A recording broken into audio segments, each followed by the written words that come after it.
ലോകത്തിലെ ഏറ്റവും വലിയ കായിക മാമാങ്കമായ ഒളിമ്പിക്സിനെ കുറിച്ചുള്ള ചർച്ചകളിൽ ഏറ്റവും കൂടുതൽ തവണ ഇടം പിടിക്കുന്ന ഒരു പേരുണ്ട്: മൈക്കൽ ഫെൽപ്സ്.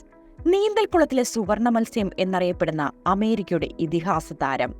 ഒളിമ്പിക്സിലെ എക്കാലത്തെയും മികച്ച നീന്തൽ താരമാണ് മൈക്കൽ ഫെൽപ്സ്. നീന്തലിൽ പല വിഭാഗങ്ങളിലായി 6 ലോക റെക്കോർഡുകളുടെ ഉടമയാണ് ഇദ്ദേഹം. ആകെ 28 മെഡലുകളാണ് ഒളിമ്പിക്സിൽ നിന്ന് താരം നേടിയത്. ഇതിൽ 23 സ്വർണം, 2 വെങ്കലം, 3 വെള്ളി എന്നിങ്ങനെ പോകുന്നു. ഒളിമ്പിക്സിൽ ഏറ്റവും അധികം മെഡൽ നേടുന്ന താരം എന്ന റെക്കോർഡും ഒളിമ്പിക്സിൽ ഏറ്റവും കൂടുതൽ സ്വർണം നേടുന്ന താരം എന്ന റെക്കോർഡും ഫെലിക്സിന്റെ പേരിലാണ്.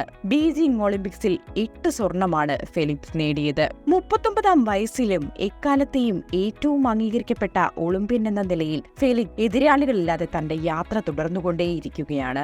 2000-ലെ സിഡ്നി ഒളിമ്പിക്സിലാണ് ഫെലിക്സ് തന്റെ 15-ാം വയസ്സിൽ ഒളിമ്പിക്സ് അരങ്ങേറ്റം നടത്തിയത്. 2012 ഒളിമ്പിക്സിന് ശേഷം ഫെലിപ്സ് ആദ്യം മത്സര നീന്തലിൽ നിന്ന് വിരമിച്ചിരുന്നു. എങ്കിലും 2016-ലെ റിയോ ഗെയിംസിൽ തിരിച്ചെത്തിയിരുന്നു. സ്പോർട്സിനോടുള്ള അദ്ദേഹത്തിന്റെ അഭിനിവേശവും അശ്രാന്ത പരിശ്രമവും തന്നെയായിരുന്നു ഈ തിരിച്ചുവരവിന് പിന്നിലും. നീന്തൽക്കുളത്തിലെ ഫെൽപ്സിന്റെ വിജയം സാമ്പത്തികമായി അദ്ദേഹം നടത്തിയ വിജയം കൂടിയായിരുന്നു. ഏകദേശം $100 മില്യൺ, അതായത് 837 കോടി രൂപയാണ് അദ്ദേഹത്തിന്റെ ആസ്തിയായി കണക്കുകൾ സൂചിപ്പിക്കുന്നത്. ആഗോളതലത്തിലെ ഏറ്റവും സമ്പന്നനായ കായിക താരങ്ങളിൽ ഒരാളെന്ന നിലയിൽ പ്രശസ്തനാണ് ഇദ്ദേഹം. സ്റ്റാൻഡേർഡ് പ്രൈസ് തുകകളെ അടിസ്ഥാനമാക്കി ഫെലിക്സ് തന്റെ മെഡലുകൾക്ക് US ഒളിമ്പിക് കമ്മിറ്റിയിൽ നിന്ന് ഏകദേശം 5 കോടി രൂപയോളം പ്രതിഫലം വാങ്ങിയിട്ടുണ്ട് എന്നാണ് റിപ്പോർട്ടുകൾ.